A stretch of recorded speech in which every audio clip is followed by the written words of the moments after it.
Luiz Carioca, o Luiz que é formado em filosofia pela Universidade Metodista de São Paulo, fez o curso de filosofia com uma dissertação, com um TCC muito interessante, que até poderia ser um livro, seria, eu acho que bem interessante Luiz publicar, né? Não sei se já está caminhando para isso, sobre pichação e sobre arte.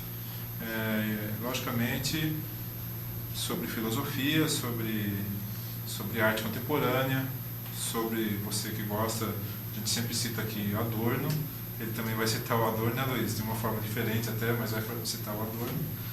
Então, obrigado por estar aqui em nosso Literatudo e gostaria de começar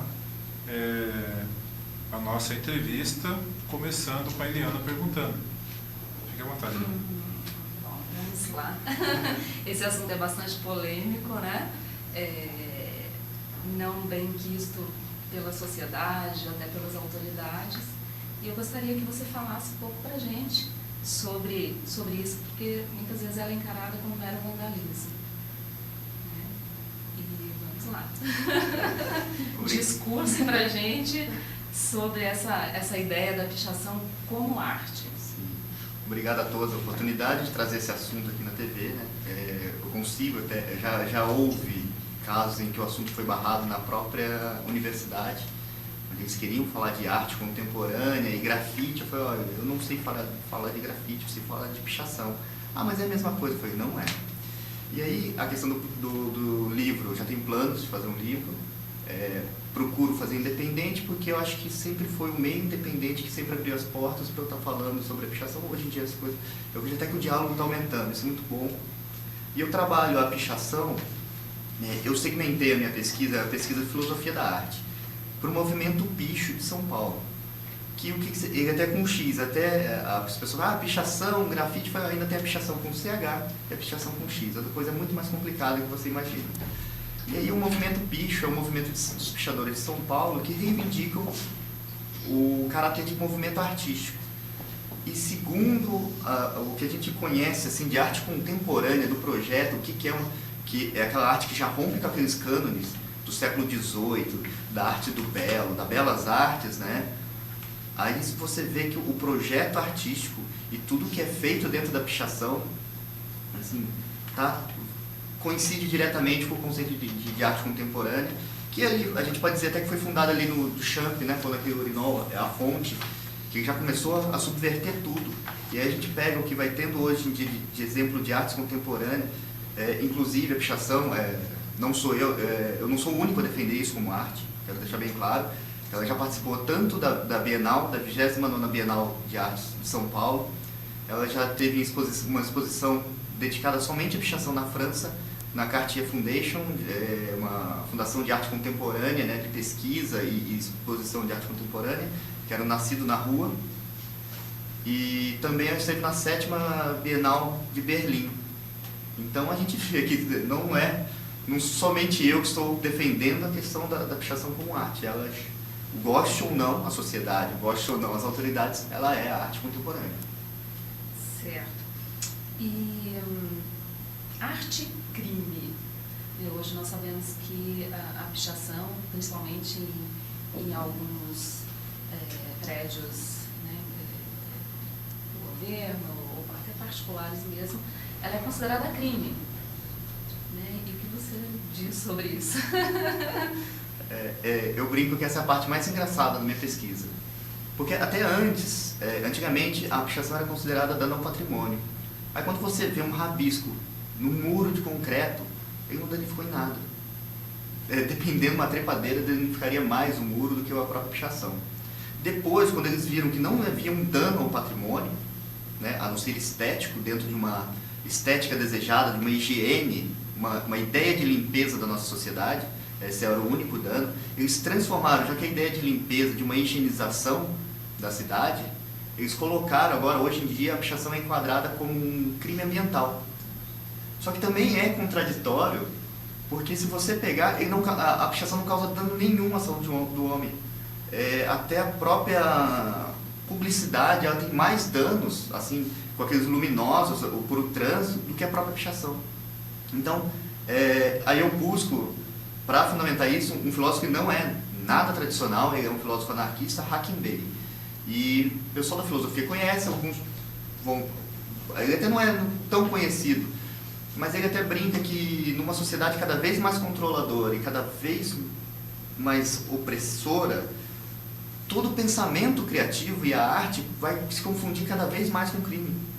A gente pega as posições da própria Bienal, quando ele põe um urubu lá, ou alguma outra questão, que a pessoa acha que a liberdade de expressão ou não. O Ai Weiwei, que fez um gesto obsceno na frente do prédio lá do governo chinês, já foi considerado crime. Então o Hakim Bey fala isso, é arte como crime, o crime como arte. Todo pensamento criativo que foge dos moldes da sociedade, que ela tem medo de fugir disso, ele começa a ser confundido com crime. E ele fala mais uma coisa muito interessante, que é só essa questão da lei, que ele fala que a justiça jamais poderá ser alcançada pelas leis. A lei e a justiça são coisas totalmente diferentes. Só uma parte nesse assunto, Luiz, sobre a ecologia, né? O crime ambiental. Na verdade, os pichadores picham um prédio, um grande edifício, um muro, que na verdade esse grande edifício, esse muro, geralmente acabou com uma parte da flora, da fauna, que esse sim destruiu, de certa forma, o nosso ecossistema de alguma forma qualquer. Não estou defendendo a pichação, só estou falando que vejo, como você colocou, uma lógica muito grande nisso, né? Que realmente aquele prédio, aquilo que destruiu, depois vem a pichação em cima que não fez nada, no máximo, na verdade o pichador nem uma lagartixa ele pichou o muro e o pessoal vai e coloca como crime ambiental hoje. É realmente bem estranho. Eu tenho só mais um caso também que eu até ponho na minha pesquisa, que é a questão de uma edição especial da camiseta da seleção brasileira feita pela Nike, que ela foi feita com grafias do picho, né, feito pelo hoje grafiteiro Nunca. E ela foi esgotada na hora. E é muito engraçado porque a camisa da Nike, a Nike, Adidas e Puma são os maiores poluidores dos rios da China. Onde eles fazem toda a indústria têxtil, ela polui os rios da China. E assim, os rios da China, 70% já não tem mais vida. As pessoas que viviam de pesca ali já não podem mais viver de pesca. Muitas vezes tem que trabalhar na indústria têxtil. Então aí você pega tudo isso, e é muito engraçado, o pichador ele nunca atropela uma outra arte, uma trepadeira que seja. Você não vai ver uma pichação em cima de uma trepadeira, entendeu? Ele tem um respeito. E outra coisa que eu comento é quem é mais violento, o spray ou o muro? Também, completando só também, tive a oportunidade de estar com o Luiz, com a Thaís, num evento que foi feito aqui em Taubaté, ali na Praça do Coreto do Rodoviária Velha, né? Isso há umas 2 semanas. E foi um evento feito pelo nosso grande amigo Guido Campos e também com seus parceiros. Estava conversando com o Luiz era o palestrante daquela noite, daí tinha lá tem uns afrescos naquela praça, na Biblioteca Municipal, do Mestre Justino, grande artista aqui da nossa cidade, da nossa região, né? Embora não nasceu em Taubaté, mas se popularizou em Taubaté. E o Luiz observou que a pichação estava ali naquele afresco do Mestre Justino, só que justamente acima. Não estava pegando nem uma pontinha de pichação, pegava nem um pontinho que fosse do afresco. Estava ali, parece que de forma harmoniosa. Eu até o Luiz comentou que o pichador geralmente ele respeita a arte. Você poderia falar rapidamente sobre isso, Luiz? Sim. Você já vê aí um temperamento, vamos dizer, um comportamento artístico, que ele reconhece a outra obra de arte. Ele mesmo sabendo que ele não é reconhecido, ele reconhece a obra de arte, que muitas vezes, muitas pessoas passam ali todos os dias e não reconhecem a arte. Falam, é um afresco, nem viu o que está ali no muro, entendeu? E o pichador, ele tem um comportamento artístico de não só reconhecer, como respeitar a outra arte. Ele, como diz na gíria dos pichadores, ele não atropela. E você vê assim, e até o cuidado de não deixar a tinta escorrer, porque a que é feita ali, naquele local, foi feito com rolo. E quantos de nós já não tentamos aqui pintar alguma coisa com rolo e escorreu? Né? E você vê, tem um respeito, uma técnica muito grande, então é um comportamento artístico, tem um projeto. E também, só complementando a diferença desse pichador e daquele outro que eu não sei, que não pode ser dado, que fez um bigode, um cavanhaque na Dona Benta, personagem de Lobato, em frente ao antigo prédio do DEC, ali aqui no centro de Taubaté. Interessante, a falta de respeito total. De vez de pichar o próprio rosto, ele foi pichado na Benta. Né, Luiz? Assim, esse aí é uma outra. Existem, como eu falei, existem várias formas de pichação. Aqui eu estudei o movimento picho. Ele é caracterizado só pelo tag reto. O tag reto são aquelas letras pontiagudas e retas que lembram até runas. E a origem disso veio do movimento rock na cidade de São Paulo, onde as próprias bandas faziam pichações e lambe-lambes, né, cartazes dos seus shows, onde a letra era pontiaguda, imitando as runas nórdicas, que foi aquela coisa do rock, muito, né, coisa nórdica, dos bárbaros, da viking, né, tem muito isso. Você pegar Iron Maiden, Metallica, eles têm essas letras puxadas, e o pichador adaptou, e depois disso ele evoluiu e criou o tag reto. O tag reto não existe em nenhum lugar do mundo, a não ser São Paulo. No próprio Rio de Janeiro, da onde eu fui criado, conheci muitos pichadores, aprendi pichação na escola, eu comento que é cultura popular. Lá você não tem o tag reto. O tag reto é original de São Paulo e só existe aqui. Mais uma característica do projeto artístico. Está certo. Luiz, entre posso chamar de comunidade dos pichadores, existe uma frase chamada ganhar a senha. O que significa isso?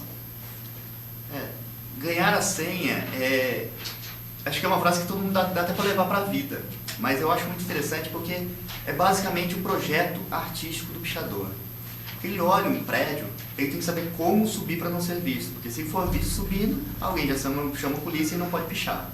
Ele tem que saber como que ele vai descer, porque tem pichadores que sobem 10 andares, mas você subir 10 andares sem saber como é que você vai descer, é loucura. Então eles não fazem, assim, embora muitos, a sociedade em si considere loucura o que eles fazem, tem todo o projeto artístico. O projeto artístico é isso, é ganhar a senha, é olhar o afresco e saber que eu posso fazer em cima o que eu vou precisar. Se eu vou subir nas costas de outro, ou se eu vou precisar de um carro para fazer o rolo. Então esse projeto artístico, o que eu vou fazer? O tamanho das letras que tem que ser, ocupar o maior espaço possível. Ele ganhar, eu também comento muito o outro termo, é o Ibope. Então ganhar a senha é um estudo do pichador em cima do suporte que ele vai fazer, do prédio, das rotas de fuga, da própria tag dele, da cor. E eu acho que a gente pode fazer isso em tudo na vida, né? A gente brinca de ganhar a senha, é entender mais. É um planejamento. É um planejamento. Luiz, infelizmente o nosso tempo está praticamente esgotado. O Adorno vai ficar se revirando, querendo ser falado e não vai poder ser falado, né? Realmente não dá mais. Só que isso não foi proposital, mas acho que foi ótimo, porque daí o Luiz e a Thaís voltam. O Luiz para falar um programa especialmente sobre Adorno. Que tal, Luiz? Sim. Não vai dar realmente para falar nada sobre Adorno hoje, só o nome Adorno. Assim, eu me baseei na teoria estética de Adorno. Quem quiser buscar até o livro dele é interessante. Só que pode ser já isso a pauta da próxima entrevista? Sim. A teoria estética do Adorno. Sim. E o trabalho seu, pichação e a arte, né? Então, seria bem interessante.